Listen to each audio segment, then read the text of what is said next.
Saludos, Dios les bendiga, bienvenidos a nuestra clase sobre el Sermón del Monte. Mi nombre es Oscar García y soy uno de los pastores en la Catedral de la Esperanza. Hoy estamos en nuestra clase número 8, luego de que hemos ya dado una introducción al sermón de manera general, hemos visto las bienaventuranzas de manera detenida y la semana pasada estuvimos viendo esta frase que Jesús usa, estas imágenes que Jesús utiliza de la sal y la luz para hablarle directamente a aquellos que están ya siguiéndolo o están considerando hacerlo y que podamos ver, basado en esas dos imágenes, este asunto de la influencia que estamos llamados a tener en este mundo donde estamos, donde el Señor nos ha puesto en el momento en que nos ha puesto. Hoy entonces vamos a continuar y vamos a estar viendo los versos del 17 al 20 y los invito a leerlos conmigo. No malinterpreten la razón por la cual he venido. No vine para abolir la ley de Moisés o los escritos de los profetas. Al contrario, vine para cumplir sus propósitos.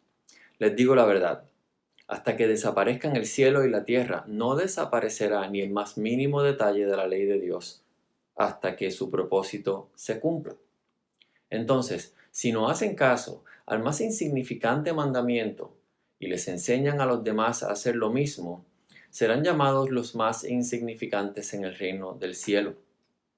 Pero el que obedece las leyes de Dios y las enseña, será llamado grande en el reino del cielo.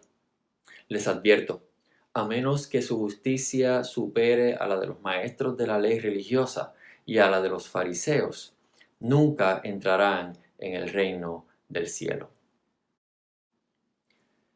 Quisiera comenzar considerando este asunto de malinterpretar a Jesús. Esta primera línea con la que comenzamos hoy, precisamente Jesús dice o presenta la peligrosa posibilidad de malinterpretarlo, de malinterpretar lo que él dice o lo que hace. Y creo que en aquel momento, según vemos en los evangelios, Jesús hacía cosas y decía cosas que sorprendían y confundían a la gente. Para muchos de estos, especialmente los maestros de la ley, los fariseos y otros grupos que eran, de nuevo, expertos en las escrituras, en lo que era la historia de Israel, ellos estaban tan seguros de conocer a Dios, de saber lo que era importante para Dios, que muchas veces no podían concebir que Jesús realmente viniera de Dios.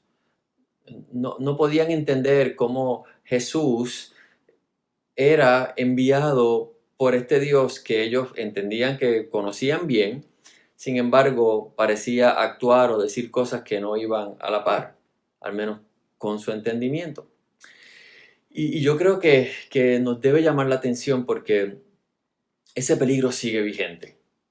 Todavía 2000 años después, con todo lo que se ha escrito, con todo lo que se ha dicho acerca de Jesús y de la Escritura, creo que todavía podemos correr el peligro de malinterpretar a Jesús, de no entenderlo bien. Y ya sea que lleves mucho tiempo en el Evangelio siguiendo a Jesús o que recientemente hayas comenzado a hacerlo, creo que todos hacemos bien en permitirnos constantemente ser confrontados por la posibilidad de malinterpretar a Jesús, ya sea cosas que dijo o cosas que hizo. Y no me refiero a un peligro como para traer miedo o que estemos pensando o inseguridad acerca del Evangelio, de que Jesús sea el Salvador, de que Jesús sea el Hijo de Dios. No me refiero a asuntos de si cuestionamos si Jesús nos ama de verdad, si nos ha perdonado, cuál es nuestro futuro en la eternidad. No me refiero a eso. Me refiero al peligro de no tomar en serio aquellas cosas que Dios toma en serio. En enfocarnos en las cosas equivocadas y a la vez ignorar aquello que está más cerca del corazón de Dios. Me refiero a que a veces nos basamos más en otras fuentes de información que en el Evangelio. Que estemos tan acostumbrados a cosas que aprendimos, cosas que escuchamos, y de momento se nos olvide o dejemos de regresar al Evangelio y de escuchar y de leer lo que Jesús dijo e hizo, y que sigamos considerando si a lo mejor hay algo ahí que todavía no hemos entendido bien, que lo hemos mal interpretado, y cómo eso entonces puede afectar nuestra vida, nuestra manera de expresar esta fe o de vivir nuestra vida cristiana. Así que permitámonos ser confrontados y vengamos a Él y preguntémonos otra vez, ¿en qué no te he entendido bien, Señor? ¿En qué te he malinterpretado? Ayúdanos a ver bien, a escuchar y a cambiar si hay que hacerlo. Tenemos este asunto de la ley y los profetas. Y Jesús habla de dos posibilidades, abolir o cumplir. Y lo primero que Jesús dice es que Él no ha venido a abolir los mandamientos, sino a cumplir su propósito. Y más adelante, hacia finales del sermón, en el capítulo 7, verso 28, ya leemos que las multitudes quedan asombradas porque Jesús enseñaba con autoridad, con verdadera autoridad. Y nos hace también el interesante comentario de que era distinto a como enseñaban los otros maestros de la ley.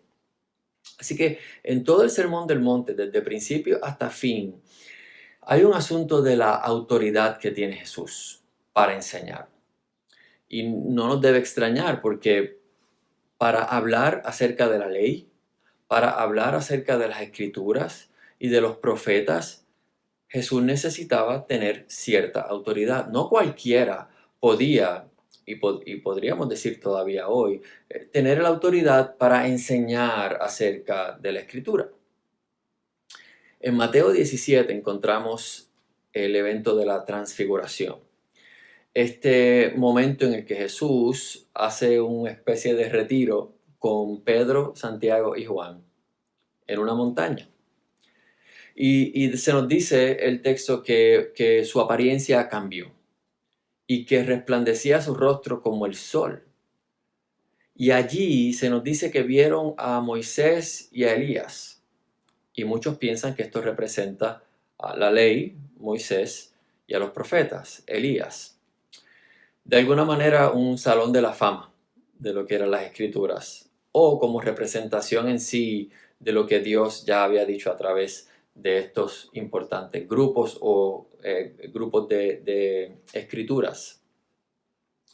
Y se oye la voz del cielo, así como en el bautismo de Jesús.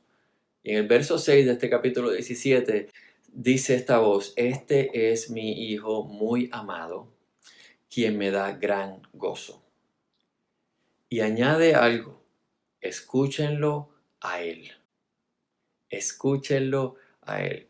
Qué interesante que en este cuadro, si consideramos esta posibilidad de que Moisés y Elías están representando la ley y los profetas, la escritura, lo que tenía mayor autoridad en ese momento en el pueblo, y la voz del cielo dice: "Este es mi Hijo amado, Jesús, escúchenlo a Él". De momento, el asunto de autoridad se mueve, y ya la autoridad máxima no la tienen la ley y los profetas, sino Jesús. Ahora, nuestra autoridad máxima no es páginas escritas, sino una persona, Dios mismo. Y en Hebreos, tanto en el capítulo 1 como en el capítulo 3, y de manera en toda la carta, se nos habla de cómo Jesús es superior. Vemos que dice que Dios, ya habiendo hablado en el pasado a través de los profetas, ahora nos ha hablado a través de su Hijo. Jesús es superior. Entonces Jesús no viene a ser parte de la historia bíblica. Tan siquiera vino a ser una de esas voces en la historia bíblica, toda la escritura se somete a Jesús.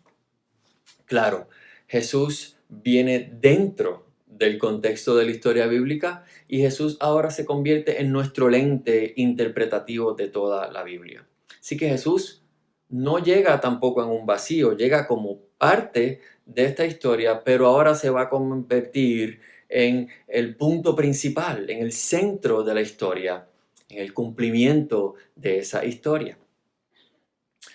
Ahora entonces, cuando miramos la escritura, seguimos leyendo cada texto en su contexto, pero reconociendo que su contexto más amplio siempre será Jesús.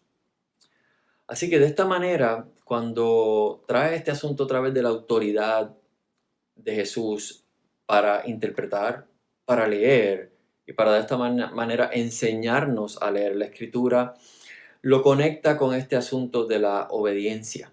Como veremos que a lo largo del Sermón del Monte es el llamado, es un llamado a obedecer, es un llamado a alcanzar sabiduría. Y de momento parecería que Jesús se va a alinear con los maestros de la ley y con los fariseos, quienes eran los que se aseguraban de mostrarle a los demás, de recordarle a los demás su falta de obediencia a la ley. De hecho, veremos que lo harán con Jesús también a lo largo de su vida.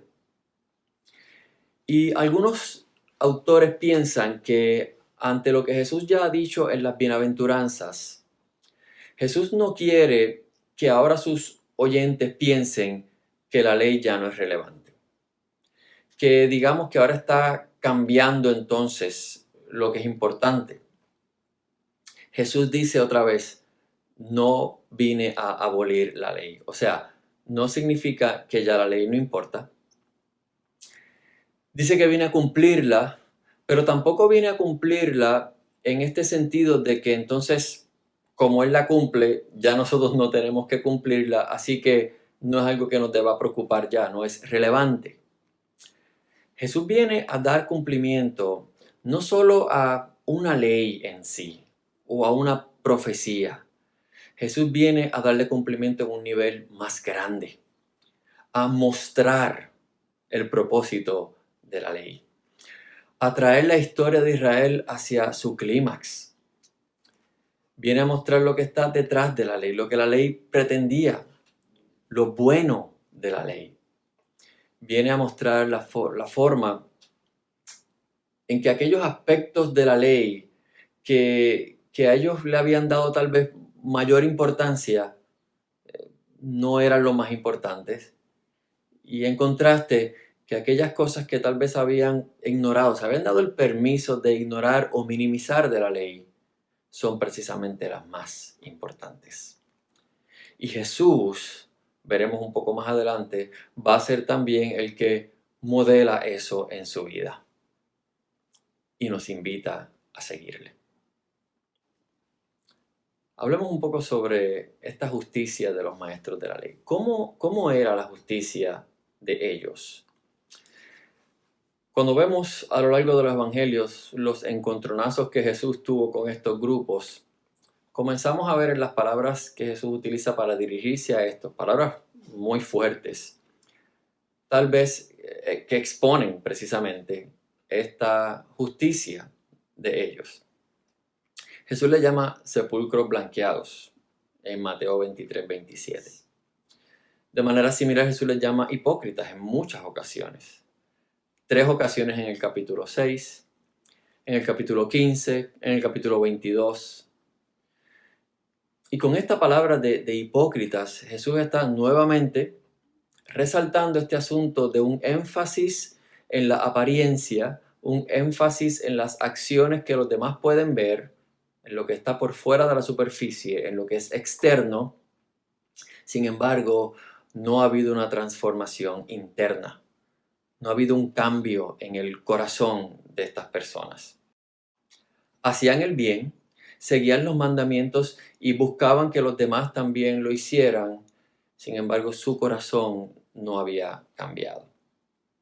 nos puede sonar un poco a lo que dice Pablo en 1 Corintios 13, cuando en el contexto de los dones espirituales que ha comentado en el capítulo 12, de momento le dice, les voy a enseñar un camino mejor. Si ustedes hacen todas estas cosas y ven todas estas manifestaciones del Espíritu en medio de ustedes, actos de sacrificio, hablar en lenguas, profetizar, pero no hay amor, de nada vale.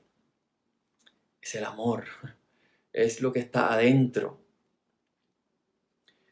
En Mateo 15:13 Jesús también les llama ciegos. Una ceguera profunda, porque ellos afirmaban ver.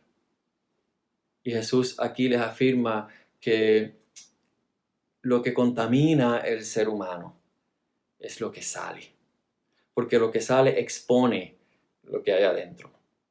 Así que al parecer, para estos líderes religiosos, había ciertos elementos de la ley que eran mucho más importantes, aquellos que podían ser vistos, aquellos del exterior, aquellos que se enfocaban en ciertas conductas y prácticas, aquellos que tal vez era más fácil medir.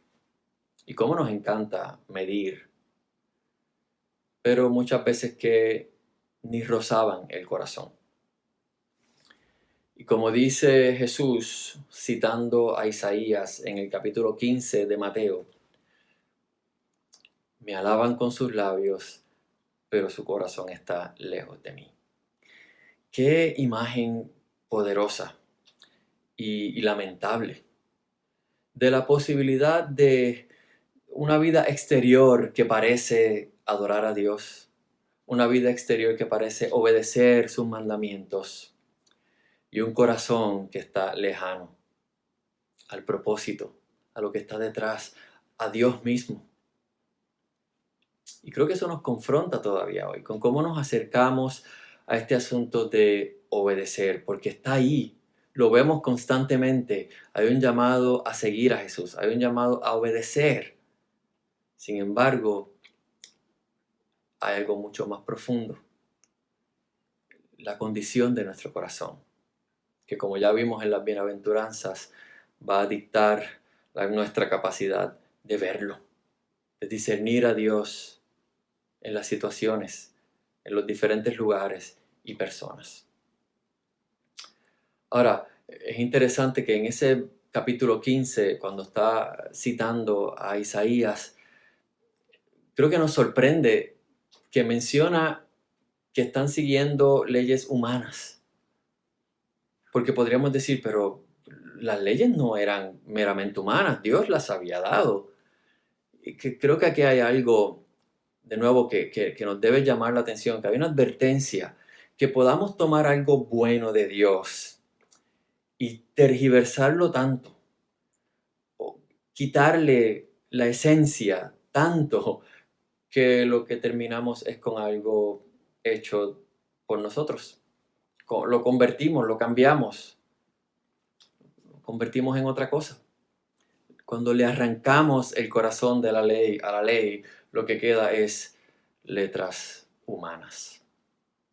Así que lamentablemente, aquellos que debieron haber sido ejemplo y modelo, no solo de esta obediencia externa, sino también de lo que ocurre adentro, corazón transformado, son los que Jesús más critica. Y nos invita a nosotros a volver nuestra mirada hacia Dios, hacia Jesús. Se acercó para que pudiéramos verlo de manera más clara todavía.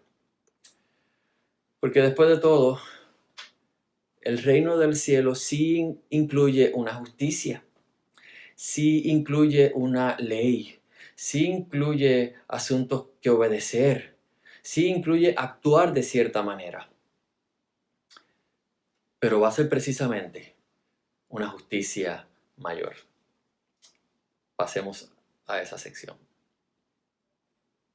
Jesús termina con una advertencia. A menos que su justicia supere la de estos maestros de la ley y los fariseos, nunca entrarán en el reino de Dios. Y esta afirmación, imagino que siguiendo la idea que ya hemos expresado varias veces, sorprende a los oyentes. ¿Cómo sería posible superar a los maestros de la ley en su justicia, en su obediencia de la ley? Porque precisamente se suponía que ellos eran los expertos, los que parecían ser intachables, que cumplían la ley y la hacían cumplir, que explicaban a los otros cómo era que se debía cumplir, que explicaban en detalle qué podían hacer y qué no hacer. Superar a estos grupos para muchas de estas personas sería impensable. Pero como ya hemos visto, Jesús va a exponer a lo largo de su ministerio las maneras en las que estos habían malinterpretado el propósito de Dios y lo que anhelaba realmente.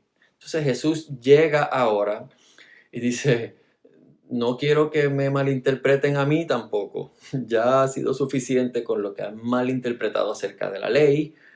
Ahora vengo a darles nuevos ojos, a mostrarles el corazón de la ley.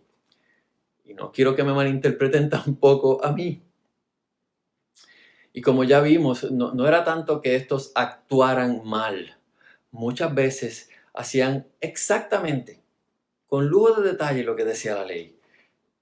Pero muchas veces sus intenciones eran equivocadas. Y de nuevo nos confronta con que podemos estar buscando obedecer un mandamiento y una ley, pero con la intención equivocada. Puede haber maldad en nuestro corazón. Su corazón no estaba en el lugar correcto.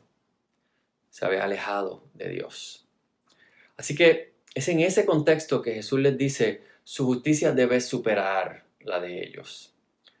Porque la justicia del reino de Dios no va a tener que ver solamente con obedecer ciertos mandamientos, sino que va a tener que ver con un corazón transformado. ¿Desde dónde surge esta obediencia? ¿Desde dónde surgen estas acciones? Este vivir de acuerdo a los nuevos valores, a los valores del reino. Dios no anhela solo darnos instrucciones y que obedezcamos. La vida cristiana no se trata meramente de modificación de conducta. Comienza adentro, un corazón transformado, un corazón que se sabe perdonado y amado. La ley nos invita, como vemos muchas veces en los salmos, a meditar en ella. No se trata solamente de leerla superficialmente y seguirla. Meditar en ella. Porque meditar en ella nos hace ir más allá, a considerar lo que está detrás de la ley. Jesús menciona la importancia de que se cumpla hasta el más mínimo detalle de la ley. Y eso de momento nos podría hacer sentir un poquito incómodos porque parecería que se está tratando de un mayor legalismo todavía. Como que si de momento se nos escapa algún detalle, ya fallamos, ya quedamos fuera.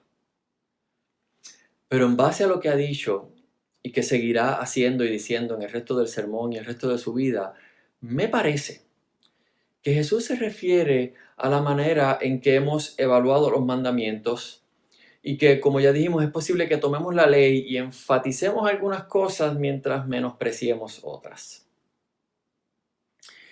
Y encontraremos que muchas veces terminamos ignorando, menospreciando, minimizando las más importantes, porque son las que están por debajo de la superficie, las que están fuera de la vista. Y al hacerlo creo que corremos el peligro entonces de lo que Jesús decía en los versos anteriores que vimos en la clase pasada, disminuir nuestra verdadera influencia. Sal que deja de salar, que pierde su sabor. Y una luz que aparenta estar encendida, pero escondida. Dallas Willard dice, Jesús quiere lidiar con las fuentes del mal y no solo con las malas acciones. Para esto, quiere evitar hacer de la ley el último objetivo. Él sabe que las malas acciones no son el problema de la humanidad como generalmente se piensa. Eso es solo un síntoma. Ir a la fuente de la acción es en gran parte lo que significa una justicia mayor a la de los escribas y fariseos. Ir a la fuente. Jesús no quiere solo trabajar con los síntomas. Jesús quiere ir a la fuente. Y la fuente, como ya hemos dicho varias veces, es nuestro corazón. La justicia en el reino, entonces, no se trata de abstracciones, sino de específicos. La justicia en el reino de los cielos se expresa de manera específica. Y Jesús, como veremos, comienza luego de esta sección a dar algunos ejemplos en los cuales esa justicia se expresa de manera bien específica. Y creo que lo hace no para darnos una lista exhaustiva de todas estas, sino para invitarnos a pensar de cierta manera, a estimular nuestra imaginación, a pensar en la dirección correcta con todos los asuntos que enfrentaremos en nuestra vida. De manera que no se trata solo de si leemos la Escritura, si leemos la Biblia, si leemos algunos mandamientos, sino de cómo la leemos. Y como siempre, Jesús será el que personifica una justicia mayor a la de los maestros de la ley. Jesús es el que viene y sana, aún en sábado. Porque después de todo, ¿qué mayor descanso puede haber para un enfermo que ser sanado? No se trata de eso el sábado, en dar vida. Se acerca a los pecadores y come con ellos porque para eso vino. Un Jesús que permite que una mujer de mala fama se acerque y le demuestre amor llorando a sus pies. No porque él no sabía quién era ella, sino precisamente porque la conocía. Y honró su acto de amor. Se acerca y bendice a los niños porque dice que de ellos es el reino de los cielos. Conversa con una mujer samaritana rompiendo barreras sociales, raciales, religiosas y aún de género. Y nos muestra entonces cómo hacerlo. Un Jesús que lava los pies de los discípulos cuando nadie más quiso hacerlo. Y no lo hizo a pesar de ser su líder, sino precisamente porque lo era. Un Jesús que no se defiende ante un juicio injusto, sino que en su silencio nos defiende a nosotros. Un Jesús que aboga por el perdón de aquellos que le están crucificando en lugar de condenarlos. Un Jesús que promete salvación al criminal que tiene a su lado en la cruz, cuando aquel dijo un simple acto de reconocer quién era Jesús, le dijo, acuérdate de mí. Y así vemos muchos ejemplos. Jesús personificando una justicia que va mucho más allá de seguir una ley, de seguir un mandamiento. Es una justicia que demuestra un corazón cercano a Dios, que puede discernir qué es lo más importante en lugar de ignorarlo o minimizarlo. Así que no se trata tanto de hagan lo que la ley dice, sino que ahora en Jesús se trata de que sean como el autor de la ley es. Hasta aquí nuestra clase de hoy. Esperamos que haya sido de beneficio, bendición para todos. Sigamos pensando en estas cosas.